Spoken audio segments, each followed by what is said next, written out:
Hello नमस्कार सुप्रभात दोस्तों, मैं सतीश पालपन परिवार सिलेक्शन गुरु जी यूट्यूब चैनल पर आपका हार्दिक स्वागत अभिनंदन करते हैं। हम आशा करते हैं कि आप सभी स्वस्थ और मस्त होंगे। तो चलिए हम रोज़ की तरह आज भी जीएस के 20 क्वेश्चन का आपके सामने लेकर आए हुए हैं, जो कि आपके आगामी जो पेपर आने वाले हैं उन्हीं के क्वेश्चन पर आधारित है। ठीक है, जो कि आपके प्रीवियस ईयर के क्वेश्चन है उन्हीं के क्वेश्चन पर आधारित है। ठीक, तो चलिए अपने प्रैक्टिस सेट की तरफ बढ़ते हैं और आज के अपने पहले क्वेश्चन में देखते हैं। आज का हमारा पहला क्वेश्चन दिया है कि आज का हमारा पहला क्वेश्चन दिया है भारतीय नागरिकता किसके द्वारा दी जाती है, मतलब भारत की जो नागरिकता है वो किसके द्वारा प्रदान की जाती है। ऑप्शन ने दिया आपका भारत के राष्ट्रपति द्वारा, ऑप्शन बी दिया आपका प्रधानमंत्री द्वारा, ऑप्शन सी दिया आपका गृह मंत्रालय द्वारा और ऑप्शन डी दिया आपका विदेश मंत्रालय द्वारा। तो भारतीय नागरिकता किसके द्वारा अगर पूछे प्रदान की जाती है तो की जाती है आपके गृह मंत्रालय के द्वारा। किसके द्वारा? गृह मंत्रालय के द्वारा। इस वक्त अगर पूछे गृह मंत्री कौन है तो आपके अमित शाह जी हैं। ठीक, पूछे भारतीय नागरिकता का उल्लेख भारत के संविधान के किस भाग में है। भाग पूछे तो भाग क्या हो जाएगा आपका? भाग 2 में है। भाग 2 में। अगर अनुच्छेद पूछे तो अनुच्छेद हो जाएगा आपका अनुच्छेद 5 से 11। ठीक है, ये अनुच्छेद 5 से 11 आपको नागरिकता के बारे में बताया गया है। भाग 2 है। ठीक है, पूछे किसके द्वारा प्रदान की जाती है? की जाती है आपके गृह मंत्रालय द्वारा प्रदान की जाती है। ठीक, चलिए अगला क्वेश्चन देख लेते हैं।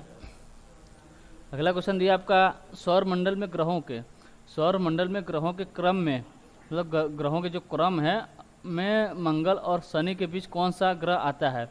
मतलब जब सौर मंडल में ग्रहों के क्रम है उनके बीच में अगर सब इनके बीच में 2 ग्रह दिए हुए हैं जिनका नाम है मंगल और शनि, इन दोनों के बीच में कौन सा ग्रह आता है। ठीक है, ऑप्शन ने दिया आपका शुक्र ग्रह, ऑप्शन बी दिया अरुण, ऑप्शन सी दिया आपका बुध और ऑप्शन डी दिया आपका बृहस्पति। तो इसके लिए हमें मतलब ग्रहों का क्रम याद रखना जरूरी है, मतलब याद होना चाहिए। इस क्वेश्चन का आंसर बताने के लिए हमें ग्रहों का क्रम याद होना चाहिए।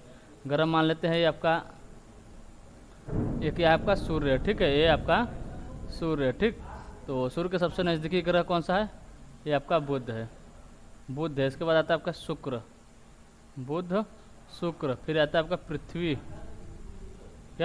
फिर आता है आपका मंगल, बुध शुक्र पृथ्वी मंगल, फिर आता है आपका बृहस्पति,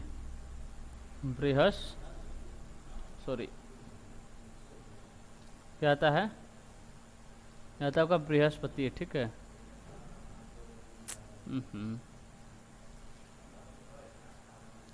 क्या आता है? बृहस्पति। ठीक है, बृहस्पति, बुध शुक्र मंगल पृथ्वी, बुध शुक्र मंगल पृथ्वी। अरे ईश्वरीय क्या है? बुध शुक्र पृथ्वी मंगल। सही है। ठीक है, बुध शुक्र पृथ्वी मंगल बृहस्पति शनि अरुण और वरुण। ठीक है, अरुण और वरुण, ये नीचे लिखते इसलिए गड़बड़ हो गया। ठीक है, तो पूछा था आपका कि क्या पूछा है? पूछा है आपका कि मंगल और शनि के बीच में। ठीक है, देख लीजिए ग्रह मतलब किसके क्रम में है। ये आपके है आपका क्रम में, मतलब सूर्य के दूरी के क्रम में है। ठीक है, पहले सबसे नज़दीकी ग्रह बुध है, फिर शुक्र है, फिर पृथ्वी है, फिर मंगल, बृहस्पति, शनि, अरुण और वरुण है। तो पूछा था आपके मंगल और शनि के बीच में। मंगल और शनि, मंगल देखिए यहाँ पर दिया हुआ है, क्या है? मंगल ग्रह ये आपका दिया हुआ है और शनि दिया है आपका ये। अगर से इन दोनों के बीच में अगर हम बात करें कौन सा ग्रह है तो ये आपका बृहस्पति है। कौन सा है? बृहस्पति, यानी ऑप्शन डी हमारा जो है ये सही आंसर होता है। अगर हम से ग्रहों के आकार के बारे में बात करें तो सबसे बड़ा ग्रह कौन सा है? सबसे बड़ा ग्रह है आपका बृहस्पति। क्या है? बृहस्पति। फिर इसके बाद आता है आपका शनि, फिर आता है आपका अरुण। क्या आता है? अरुण। फिर आता है आपका वरुण के बाद आता है आपका पृथ्वी। क्या आता है? पृथ्वी। वरुण को आता है पृथ्वी। फिर आता है इसके बाद शुक्र। क्या आता है?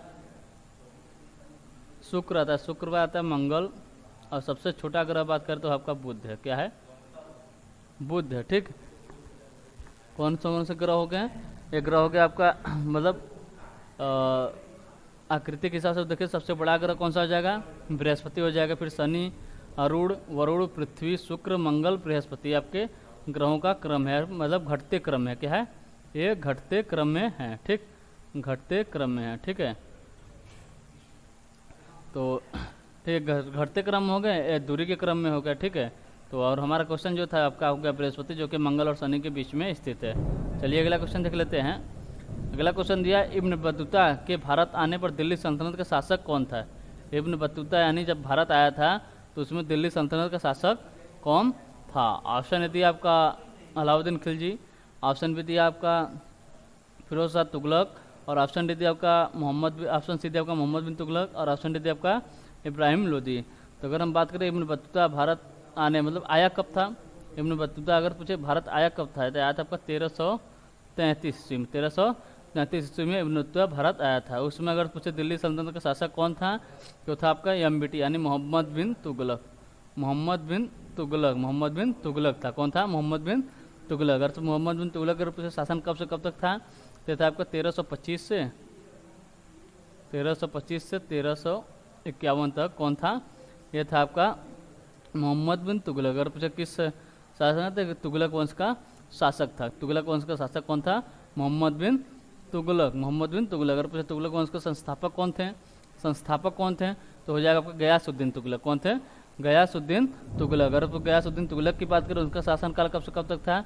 वो था आपका 1320 से 1325 तक। उसके बाद आते हैं आपके मोहम्मद बिन तुगलक 1325 से 1351 तक। 1320 से 1351 तक। इन्हीं के शासनकाल के दौरान इब्न बतूता जो है आपके भारत आया था। इब्न बतूता कहाँ से आया था? मोरक्को यात्री था। कहाँ का था? मोरक्को का था। कहाँ का? मोरक्को का था। इसकी एक बुक है, इब्न बतूता की एक बुक है। क्या बुक का नाम क्या है? किताबुल रहला है। क्या है? किताबुल रहला।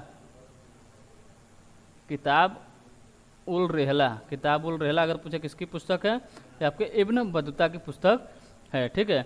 अगर हम बात करें सबसे दिल्ली सल्तनत के बारे में बात करें तो दिल्ली सल्तनत का पहला वंश कौन सा था? यह था आपका गुलाम वंश। कौन था? गुलाम वंश। इसके बाद आता है आपका खिलजी वंश। कौन सा?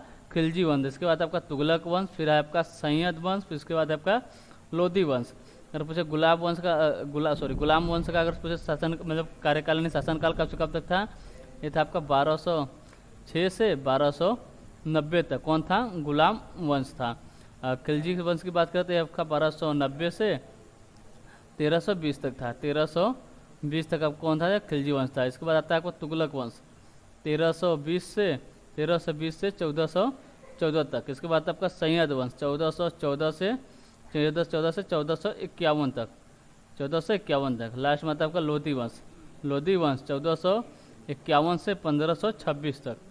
1526 तक ये कौन था? ये आपका लोधी वंश का शासन था। ठीक। इसके बाद आता है आपका मुगल साम्राज्य। इसके बाद क्या आता है? मुगल साम्राज्य आ जाता है। ठीक। तो क्वेश्चन हमारा क्या था? क्वेश्चन देख लेते हैं एक बार। ठीक है। क्वेश्चन पूछा था इब्न बतूता के भारत आने पर दिल्ली सल्तनत का शासक कौन था? तो कौन था? मोहम्मद बिन तुगलक। यानी ऑप्शन सी हमारा जो है ये सही आंसर होता है, क्योंकि कब आया था? 1333 में आया था। तो उसमें शासक कौन था? मोहम्मद बिन तुगलक था। तुगलक का शासनकाल कब से कब तक था? 1325 से 1351 तक था। ठीक। चलिए अगला क्वेश्चन देख लेते हैं। अगला क्वेश्चन दिया बिलीफ। क्या दिया है? बिलीफ निम्न में से किसकी पुस्तक है? मतलब जो पुस्तक है क्या है? पुस्तक का नाम क्या है? बिलीफ है। ठीक है। किसकी पुस्तक है? ऑप्शन दिया आपका सुरेश रैना, ऑप्शन बी दिया आपका सुनील गावस्कर, ऑप्शन सी दिया आपका नासिर हुसैन, और ऑप्शन डी दिया आपका कपिल देव। ऑप्शन डी क्या दिया है? कपिल देव। तो अगर पूछे कपिल देव की पुस्तक बात करें, कपिल देव की पुस्तक क्या नाम है? तो आपका स्ट्रेट फ्रॉम द हार्ट। ठीक है। Straight from the heart. Straight from the heart ये किसकी पुस्तक थी? आपकी कपिल देव की। अगर नासिर हुसैन की बात करते थे प्लेइंग विथ फायर। क्या थी? Playing with fire. ठीक है। प्लेइंग विथ फायर किसकी पुस्तक है? ये नासिर हुसैन की। अगर पर सुनील गावस्कर की पुस्तक का नाम क्या है? तो आपका सनी डेज। ठीक है। क्या नाम है? सनी डेज किसकी पुस्तक है? सुनील गावस्कर। अगर पूछे बिलीफ किसकी पुस्तक है? तो यह सुरेश रैना की पुस्तक है। ठीक। यानी ऑप्शन ए हमारा जो है ये सही आंसर होता है। ठीक है। चलिए अगला क्वेश्चन देख लेते हैं। अगला क्वेश्चन दिया भारत के राष्ट्रीय ध्वज की चौड़ाई और लंबाई का अनुपात है। भारत का जो राष्ट्रीय ध्वज है उसकी चौड़ाई और लंबाई पूछा, न कि लंबाई। अगर से लंबाई और चौड़ाई पूछा 3 संबंधित 2 हो जाएगा, और पूछा चौड़ाई और लंबाई पूछे तो क्या हो जाएगा, 2 संबंधे 3 हो जाएगा, यानी 2 संबंधे 3 भारत के राष्ट्रीय ध्वज की चौड़ाई और लंबाई यानी 2 संबंधे 3 के अनुपात में है, यानी ऑप्शन बी हमारा जो है ये सही आंसर होता है। ठीक है, चलिए अगला क्वेश्चन देखते हैं। अगला क्वेश्चन यह रहा हमारा कि अगला क्वेश्चन दिया है कि निम्नलिखित में से कौन राज्यसभा के पदेन सभापति के रूप में कार्य करता है। निम्नलिखित में से कौन राज्यसभा के पदेन सभापति के रूप में कार्य करता है। ऑप्शन यदि आपका उपराष्ट्रपति, ऑप्शन बी दिया आपका प्रधानमंत्री, ऑप्शन सी दिया आपका राष्ट्रपति और ऑप्शन डी दिया आपका गवर्नर यानी राज्यपाल। ठीक है, पूछा है कौन जो है राज्यसभा के पदेन सभापति, यानी अगर बातें राज्यसभा के पदेन सभापति कौन होता है तो होते हैं आपके उपराष्ट्रपति। किस अनुच्छेद में बताया गया था, अनुच्छेद 64 में बताया गया कि जो उपराष्ट्रपति होगा वो राज्यसभा का पदेन सभापति होता है। ठीक, पूछे उपराष्ट्रपति के बारे में किस अनुच्छेद में बताया गया, अनुच्छेद 63 में उपराष्ट्रपति के बारे में बताया गया है। उपराष्ट्रपति के बारे में किसमें बताया गया है, अनुच्छेद 63 में उपराष्ट्रपति के बारे में बताया गया है। और अनुच्छेद 64 की बात करें इसमें बताया गया है कि उपराष्ट्रपति जो है आपका राज्यसभा का पदेन सभापति होगा। और अनुच्छेद 65 की बात करें, इसकी अनुच्छेद 65 की बात करें, अनुच्छेद 65 में बताया गया कि राष्ट्रपति की अनुपस्थिति में उपराष्ट्रपति जो है उसके कर्तव्यों का मतलब निर्वहन करेगा, मतलब उसके कार्य को करेगा। अगर राष्ट्रपति का पद अगर से रिक्त है तो उस पर उपराष्ट्रपति कब तक मतलब बैठा रह सकता है, तो मैक्सिमम 6 माह तक। ठीक, चलिए अगला क्वेश्चन देख लेते हैं। अगला क्वेश्चन दिया है विश्व का सबसे आर्द्र महाद्वीप है। विश्व का सबसे आर्द्र महाद्वीप कौन सा है। ऑप्शन यदि आपका एशिया महाद्वीप, ऑप्शन बी दिया आपका अफ्रीका महाद्वीप, ऑप्शन सी दिया आपका उत्तरी अमेरिका महाद्वीप और ऑप्शन डी दिया आपका दक्षिण अमेरिका महाद्वीप। ऑप्शन डी क्या दिया है, दक्षिण अमेरिका महाद्वीप। तो विश्व का सबसे आर्द्र ठीक है, सबसे आर्द्र महाद्वीप की बात करें तो कौन सा महाद्वीप है, तो आपका दक्षिण अमेरिका महाद्वीप। कौन सा, दक्षिण अमेरिका महाद्वीप, यानी ऑप्शन डी हमारा जो है ये सही आंसर होता है। अगर हम दक्षिण अमेरिका के बारे में बात करें तो दक्षिण अमेरिका में टोटल कितने देश हैं, टोटल आपकी बात करें टोटल आपके 13 देश हैं। कितने देश हैं, टोटल दक्षिण अमेरिका में आपके 13 देश हैं। और पूछे दक्षिण अमेरिका का सबसे बड़ा देश कौन सा है, दक्षिण अमेरिका का सबसे बड़ा देश कौन सा है, तो है आपका ब्राज़ील। क्या है, ब्राज़ील जो है दक्षिण अमेरिका का सबसे बड़ा देश है। और ब्राज़ील से मतलब 2 रेखाएं जाती हैं। कौन कौन सी रेखाएं होकर जाती हैं, तो जाती हैं आपकी भूमध्य रेखा और मकर रेखा। ठीक है, भूमध्य रेखा और मकर रेखा। ठीक है, ये दोनों रेखाएं कहाँ से होकर जाती हैं, आपके ब्राज़ील से होकर जाती हैं, जो आपके दक्षिण अमेरिका का सबसे बड़ा देश है। दक्षिण अमेरिका का सबसे बड़ा देश है कौन सा, ब्राज़ील। ठीक है, अब ब्राज़ील की बात करें तो दक्षिण अमेरिका में टोटल 13 देश बता दिए हैं। अब ब्राज़ील एक ऐसा देश है जिससे दक्षिण अमेरिका के सभी 10 देश अपनी सीमा साझा करते हैं, बाकी 2 को छोड़कर, सिर्फ 2 को छोड़कर। कौन कौन से देश हैं जो आपके ब्राज़ील से सीमा साझा नहीं करते हैं, तो ये आपका इक्वाडोर और चिली। कौन सा है, इक्वाडोर और चिली जो है आपके ब्राज़ील से सीमा साझा नहीं करते हैं। बाकी 10 देश जो हैं दक्षिण अमेरिका के सभी ब्राज़ील के साथ अपनी सीमा साझा करते हैं। ठीक, चलिए अगला क्वेश्चन देख लेते हैं। अगला क्वेश्चन दिया है केरल में फसल कटाई पर कौन सा उत्सव मनाया जाता है। केरल में जो है फसल कटाई पर कौन सा उत्सव मनाया जाता है। ऑप्शन यदि आपका लोहड़ी, ऑप्शन बी दिया आपका पोंगल, ऑप्शन सी दिया आपका ओणम और ऑप्शन डी दिया आपका वैसाखी। ऑप्शन डी क्या दिया है, वैसाखी। ठीक है, ये ओणम यहाँ पर गलत लिखा है, ओणम। ठीक, ये ठीक है। तो पूछा था क्या कि फसल कटाई के समय फसल की कटाई पर कौन सा उत्सव मनाया जाता है, कहाँ पर, केरल की बात करते कि कौन सा उत्सव है वो आपका ओणम है। कौन सा है, ओणम, यानी ऑप्शन सी हमारा जो है ये सही आंसर होता है। ठीक है, अगर पूछे ओणम कितने दिनों तक मनाया जाता है, तो ओणम आपके 10 दिन तक मनाया जाता है। कितने दिन तक, 10 दिन तक मनाया जाता है। अगर पूछे ओणम का पहला दिन क्या कहलाता है, पहला दिन क्या कहलाता है, पहला दिन क्या कहलाता है, कहलाता है आपका अथम। क्या कहलाता है, अथम। ओणम का पहला दिन अथम कहलाता है। और पूछे अगर से 10वां दिन क्या कहलाता है, 10वां दिन क्या कहलाता है, 10वां दिन कहलाता है आपका थिरुओणम। 10वां दिन थिरुओणम और पहला दिन आपका अथम कहलाता है। ठीक है, और इसके बाद अगर पोंगल की बात किए थे, पोंगल कहाँ का है, आपके तमिलनाडु का है। कहाँ का है, पोंगल तमिलनाडु का है। ठीक, अगर हम पूछे पोंगल, अभी पिछले ही क्लास में बताया था पोंगल कितने दिन तक मनाया था, तो मनाया था आपके 4 दिनों तक मनाया जाता है। पहला दिन कौन सा पोंगल मनाया था, पहला दिन आपका भोगी पोंगल, जिसमें भगवान इंद्र की पूजा की जाती है। और दूसरे दिन की बात करें, दूसरा दिन मनाया था आपका सूर्या पोंगल, जिसमें भगवान सूर्य की पूजा की जाती है। और तीसरे दिन की बात करें, तीसरा दिन मनाया जाता है आपका मट्टू पोंगल, जिसमें बैल की पूजा की जाती है। और चौथे दिन मनाया जाता है आपका कानम पोंगल, जिसमें कन्या की पूजा की जाती है। ठीक, चलिए अगला क्वेश्चन देख लेते हैं। अगला क्वेश्चन दिया आपका, निम्न में से कनाडा की राजधानी कौन सी है? निम्न में से कनाडा की राजधानी कौन सी है? ऑप्शन ए दिया आपका कैनबरा, ऑप्शन बी दिया वेलिंगटन, ऑप्शन सी दिया आपका ओस्लो और ऑप्शन डी दिया आपका ओटावा। किसकी बात कर रहा? कनाडा की। कनाडा की राजधानी क्या है? तो आपका ओटावा है। क्या है? ओटावा, यानी ऑप्शन डी हमारा जो है ये सही आंसर होता है। ठीक, चलिए अगला क्वेश्चन देखते हैं। अगला क्वेश्चन है कि किसने कहा था कि भारतीय संविधान भारतीयों की इच्छा अनुसार ही होगा? किसने कहा था कि भारतीय जो संविधान है वो भारतीयों की इच्छा अनुसार ही होगा? ऑप्शन ए दिया आपका महात्मा गांधी, ऑप्शन बी दिया आपका श्री राजगोपालाचारी, ऑप्शन सी दिया आपका मोतीलाल नेहरू और ऑप्शन डी दिया आपका डॉक्टर भीमराव अम्बेडकर। डॉक्टर भीमराव अम्बेडकर। ठीक है, तो किसने कहा था ये? तो ये कहे थे आपके क्या कि भारतीय संविधान जो है वो भारतीयों की इच्छा अनुसार ही होगा। तो ये किसका मतलब कथन था या किसने कहा था? तो कहे थे आपके महात्मा गांधी। किसने? महात्मा गांधी। कब पूछे कब कहे थे? ये कहे थे आपके 1922 में। 1922 में ये सांकेतिक मांग जब वहाँ पर रखी गई थी, उसी के समय इन्होंने कहा था कि जो भारत का संविधान होगा वो भारतीयों की इच्छा अनुसार ही होगा। ठीक है, यानी ऑप्शन ए हमारा जो है ये सही आंसर होता है। ठीक, चलिए अगला क्वेश्चन देखते हैं। अगला क्वेश्चन दिया, किस काल को भारतीय इतिहास का स्वर्ण युग कहा गया है? किस काल को भारतीय इतिहास का स्वर्ण युग कहा गया है? ऑप्शन ए दिया आपका मगध काल, ऑप्शन बी दिया आपका गुप्त काल, ऑप्शन बी दिया आपका मुगल काल, ऑप्शन सी दिया आपका मौर्य काल और ऑप्शन डी दिया आपका गुप्त काल। किस काल को अगर पूछे इतिहास का स्वर्ण युग, इतिहास का स्वर्ण युग पूछे किस काल को कहा गया, तो कहा गया आपका गुप्त काल को, यानी ऑप्शन डी हमारा जो है ये सही आंसर होता है। अगर पूछे गुप्त काल के संस्थापक कौन है, तो आपके श्री गुप्त हैं। पूछता है कभी कभी गुप्त काल के वास्तविक संस्थापक कौन है, तो वहाँ पर हो जाएगा आपका चंद्रगुप्त प्रथम। चंद्रगुप्त प्रथम। ठीक, चलिए अगला क्वेश्चन देखते हैं। अगला क्वेश्चन दिया, सांची का महान स्तूप डैश द्वारा निर्मित किया गया था? मतलब किसके द्वारा निर्मित किया गया था? किसके द्वारा निर्मित किया गया था? ऑप्शन ए दिया आपका चंद्रगुप्त, ऑप्शन बी दिया आपका अशोक, ऑप्शन सी दिया आपका हर्षवर्धन और ऑप्शन डी दिया आपका बिंदुसार।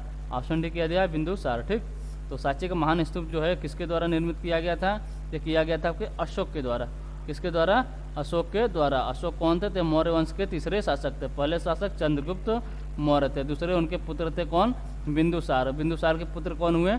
अशोक हुए, और अशोक ने ही सांची का महान स्तूप निर्मित कराया था। ठीक है, किसने? अशोक ने कराया था। ठीक, चलिए अगला क्वेश्चन देखते हैं। अगला क्वेश्चन दिया, भारत में कुल कितने उच्च न्यायालय हैं? भारत में कुल कितने उच्च न्यायालय हैं? ऑप्शन ए दिया आपका 18, ऑप्शन बी दिया आपका 25, ऑप्शन सी दिया आपका 21 और ऑप्शन डी दिया आपका 28। तो अगर पूछे वर्तमान में भारत में कुल कितने उच्च न्यायालय हैं, तो टोटल है आपके 25। कितने हैं? 25। 25वां अगर पूछे कौन सा है, तो आपका आंध्र प्रदेश, अमरावती। कहाँ पर? आंध्र प्रदेश में अमरावती में। ठीक है, कौन सा? 25वां नंबर का आपका उच्च न्यायालय है। ठीक है, चलिए अगला क्वेश्चन देखते हैं। अगला क्वेश्चन दिया, करीबा बांध किस नदी पर स्थित है? करीबा बांध जो है ये किस नदी पर स्थित है? ऑप्शन ए दिया आपका जाम्बेजी नदी, ऑप्शन बी दिया आपका नाइजर नदी, ऑप्शन सी दिया आपका नील नदी और ऑप्शन डी दिया आपका इनमें से कोई नहीं। ऑप्शन डी क्या दिया है? इनमें से कोई नहीं। तो पूछा करीबा बांध, करीबा बांध अगर पूछा किस नदी पर है, तो आपके जाम्बेजी नदी पर है। कहाँ पर है? जाम्बेजी नदी पर। यानी ऑप्शन ए हमारा जो है ये सही आंसर होता है। ये कहाँ पर है? तो आपके अफ्रीका में है। कहाँ पर? अफ्रीका में है। ठीक है, अब पूछे मतलब कहाँ पर जाकर गिरती है, तो आपके हिंद महासागर में गिरती है। और हिंद महासागर में गिरने वाली सबसे बड़ी अफ्रीकी नदी है। अफ्रीकी नदी सबसे बड़ी, मतलब हिंद महासागर में गिरने वाली अफ्रीकी सबसे बड़ी नदी कौन सी है, तो हो जाएगी आपकी जाम्बेजी नदी। ठीक, चलिए अगला क्वेश्चन देख लेते हैं। अगला क्वेश्चन दिया, 1904 में क्रांतिकारी संगठन अभिनव भारत संगठित किया गया था। कब? 1904 में क्रांतिकारी संगठन अभिनव भारत संगठित किया गया था। कहाँ पर? मतलब पूछा कहाँ पर किया गया था। ऑप्शन ए दिया आपका उड़ीसा में, ऑप्शन बी दिया आपका बंगाल में, ऑप्शन सी दिया आपका उत्तर प्रदेश में और ऑप्शन डी दिया महाराष्ट्र में। तो जो आपका कौन सा मतलब संगठन है, ये आपका क्रांतिकारी संगठन अभिनव भारत संगठन है। अभिनव भारत संगठन कौन से मतलब कैसा था? क्रांतिकारी संगठन था। ठीक है, तो ये कहाँ पर अगर पूछे गठित किया गया था आपके महाराष्ट्र में। कहाँ पर? महाराष्ट्र में, यानी ऑप्शन डी हमारा जो है ये सही आंसर होता है। ठीक, चलिए अगला क्वेश्चन देख लेते हैं। अगला क्वेश्चन दिया, प्रदेश में पान उत्पादन को पान उत्पादन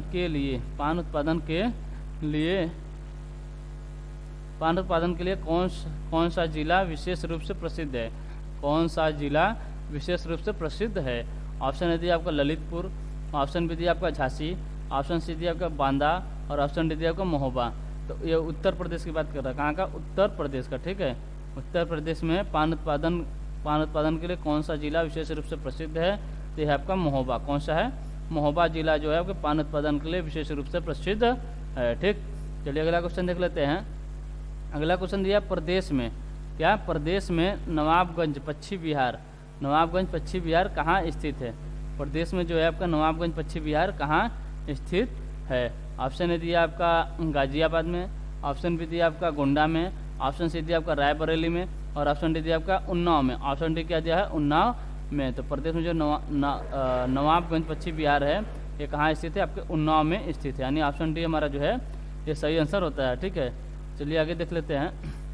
अगला क्वेश्चन दिया भारतीय समूह वेदांता किस अंतर्राष्ट्रीय इलेक्ट्रॉनिक्स कंपनी के सहयोग से देश का पहला सेमीकंडक्टर प्लांट गुजरात में स्थापित करने जा रहा है? मतलब किस कंपनी के सहयोग से जो है देश का पहला सेमीकंडक्टर प्लांट जो है गुजरात में स्थापित करने जा रहा है? ऑप्शन ए दिया आपका फॉक्सकॉन, ऑप्शन बी दिया आपका सैमसंग, ऑप्शन सी दिया आपका एलजी और ऑप्शन डी दिया आपका लेनोवो। तो जो है किसके मतलब सहयोग से, किस कंपनी के सहयोग से मतलब जो देश का पहला सेमीकंडक्टर प्लांट गुजरात में स्थापित हो रहा है? तो ये कंपनी कौन सी है? आपकी फॉक्सकॉन है। कौन सी है? फॉक्सकॉन, यानी ऑप्शन ही हमारा जो है ये सही आंसर होता है। ठीक है, चलिए अगला क्वेश्चन देखते हैं। अगला क्वेश्चन दिया यूनिसेफ इंडिया द्वारा हाल ही में किसे राष्ट्रीय राजदूत नियुक्त किया गया? राष्ट्रीय राजदूत मतलब ब्रांड एम्बेसडर। राष्ट्रीय राजदूत मतलब बोले तो ब्रांड एम्बेसडर, मतलब यूनिसेफ इंडिया द्वारा हाल ही में किसे राष्ट्रीय राजदूत नियुक्त किया गया? ऑप्शन ए दिया निखत जरीन, ऑप्शन बी दिया आपका तुलिका रानी, ऑप्शन सी दिया आपका हरमनप्रीत कौर और ऑप्शन डी दिया आपका आयुष्मान खुराना। किसे राष्ट्रीय राजदूत नियुक्त किया गया है? किसके द्वारा? यूनिसेफ इंडिया द्वारा। तो किसे किया गया है? किया गया आपका आयुष्मान खुराना को किया गया है। ठीक है, अगर हम और ब्रांड एम्बेसडर की बात करें, अगर पूछे पेप्सिको के ब्रांड एम्बेसडर कौन है, तो है आपके रणवीर सिंह। कौन है? रणवीर सिंह। ठीक है, इस्माइल एम्बेसडर पूछे कौन है, तो आपके सचिन। कौन है? सचिन। ठीक, अब पूमा इंडिया के अगर पूछे ब्रांड एम्बेसडर कौन है, तो आपके हरमनप्रीत कौर हैं। ठीक, तो चलिए आज के लिए बस इतना ही रखते हैं। अगर सेशन आपको अच्छा लग रहा हो तो लाइक और सब्सक्राइब जरूर करें और शेयर करना ना भूलें। ठीक है, तब फिर मिलते हैं आपसे अगले सेशन में। तब तक के लिए टेक केयर, बाय बाय, जय हिंद, जय भारत।